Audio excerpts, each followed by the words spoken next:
Shoulders are huge in the golf swing. They play a big role on creating power and giving you consistency. But a lot of us, even when we're young, when we get older, we get a little bit of these shoulder issues and then we compensate, don't we? Yeah, I think this is probably one of the biggest compensations that we see with a lot of players, is because they tend to lack a bit of width through their golf swing, which is what everybody wants to achieve. A bit more width, a bit more speed, a bit more distance. But also they tend to collapse their arms a lot.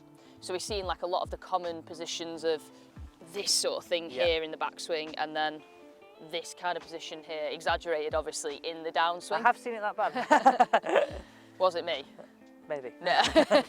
So I think just bringing that to life there, Nat, a lot of the things that I see is when people don't really rotate their body, that puts a lot of pressure on our right and our left shoulder as a generator of speed. So backswing wise, we see sort of the left shoulder and the left arm work sort of more over, maybe a little bit of a strain in here, but then on the way through, this sort of action. And this done at speed, if you think your shoulder is not, I mean, that's better to tell you this, but our shoulder's not designed to do this at speed. No. It's designed to be more of a rotational sort of motion through here. Yeah.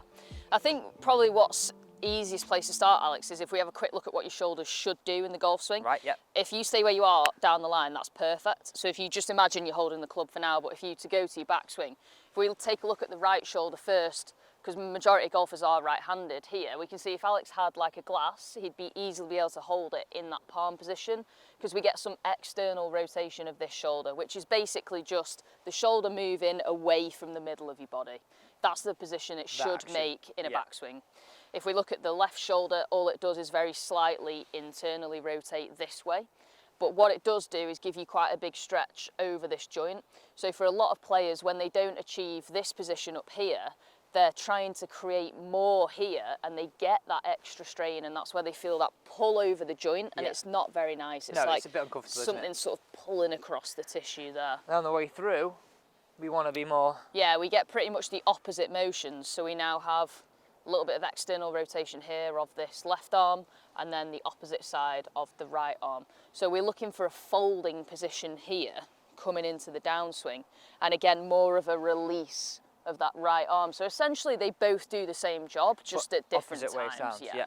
And I think a lot of people don't understand that, so they get so obsessed with backswing they forget downswing, but really it's just a mirror image. So if you came to a lesson with me, and then me and Nat, the whole idea of what we do here is we're combining golf fitness and golf coaching to help you progress, and that's what we do here at Off Scratch. So be sure to check out our website where we combine this in some very easily digestible plans. But right now, Nat, I explain it this way. Like, I get golfers to stand here and go, right, okay, well, our right arm in the backswing has a little bit of lifting, tiny little bit of lifting, but majority of the time it bends and folds. So I get people to get the understanding of, right, okay, well, that's the external element, and the folding element, I really feel they put their arm to the sky, or the palm to the sky, I should say. That gives us that. Now, add in that all in a bit of rotation. So if I go external, palm up, a little bit of lift, well, where am I? Yeah, perfect backswing position. I'm in that. And again, I then get them to repeat it on this side. Palm up, a little bit of lift. It's exactly the same. That's where I am. Now, in the backswing and the downswing, you've got to feel like, okay, well, complement that. Complement.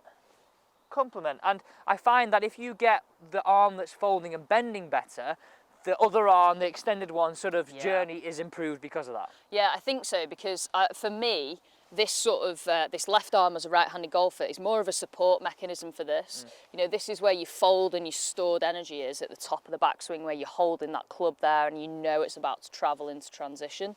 So this here really is just supporting this position. Yeah. So the better this becomes, the easier it is to lengthen this out. You know, if you can't fold here and you're forced to push this elbow out, then we're always going to get some collapse, because you know you need to get the club up here somehow.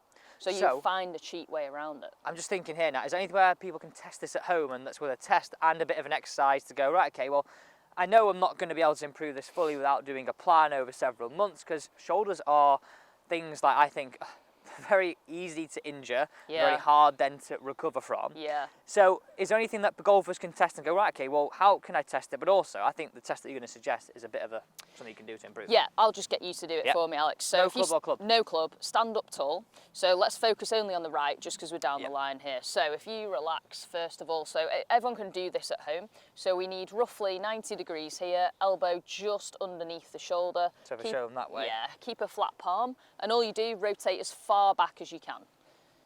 So as far as you naturally can, if I whip round this side, what we need to see is the elbow gets past the spinal angle. So firstly, stood tall as Alex is here. Spinal angle, roughly the seam on a shirt. You can see the stitching on the How's side. mine there now? So it's a nice one to compare to. So you can see there, Alex can easily achieve that.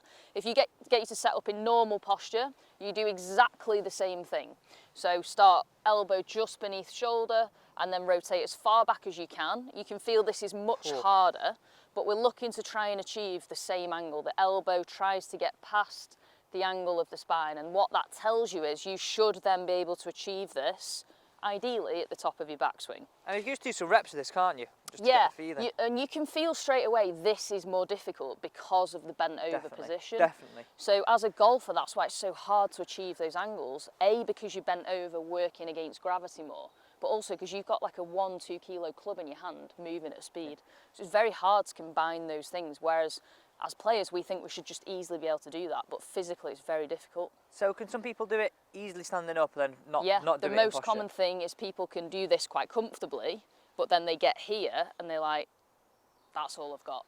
But I think, correct me if I'm wrong here, Nat, if you just did this over time, you'd actually improve the mobility and actually, I mean, even just get the fluid moving around that joint, do as Yeah. you want before you go out. I think a lot of people would see a real big improvement with how their shoulder moves, then how they're able to develop power, how they're able to swing the golf club on playing, because it's one of the biggest killers to not swinging on playing and then not really affecting the release pattern as well. Yeah, I think a great starting point is simply to do this test, take some photos, see where you're at, and then just to replicate the test, maybe do it a couple of times a day, obviously on both sides, not just the right hand side. So doing it stood tall and then doing it in posture, and test it a week later, take another photo, has the angle changed, test it a week later and just see.